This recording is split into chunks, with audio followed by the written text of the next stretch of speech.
Sir என் பையன் வந்து 1.5 வயசுல நான் வந்து எங்கள் நாத்தனார்கிட்ட விட்டு போனேன். நான் ஒர்க் போய்கிட்டு இருக்கேன். மார்னிங் 7:30க்கு போயிடுவேன். நைட் வர 7:30 ஆகும். அதுவரை எங்கள் நாத்தனார் தான். இப்போ 4 இயர்ஸ் ஆகுது. அவனுக்கு சாப்பாடு ஊட்டுறதுலேருந்து எல்லாமே எங்கள் நாத்தனார் தான் பார்த்துக்கிறாங்க. ஸ்கூலுக்கு அனுப்புறது எதுவுமே நான் பார்க்குறதில்ல. எல்லாமே எங்கள் நாத்தனார் தான் பார்த்துக்கிறாங்க. வாழ்க்கையில் காசு பணம் முக்கியம் இல்லை. நம்மகிட்ட அன்பு காட்டுறதுக்கு ஒருத்தர் இருந்தால் போதும். வாழ்க்கை பூரா சந்தோஷமா வாழ்ந்து. அவங்க கல்யாணம் பண்ணி போயிட்டா எனக்கு ரொம்ப கஷ்டமாயிடும். நான் வந்து வேற ஊர்லேருந்து வந்திருக்கேன். புதுக்கோட்டை டிஸ்ட்ரிக்ட். நான் லவ் மேரேஜ். நாங்கள் 2 பேருமே ஸ்போர்ட்ஸ் பிளேயர்ஸு.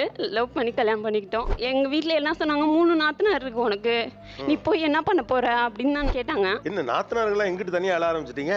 அண்ணியை பிரிகிறதுல கவலையா, அம்மா பிரிகிறது கவலையா, இல்லை குழந்தைங்களை பிரிகிறதுல கவலையா? எங்கள் அண்ணன் பையனு சார்.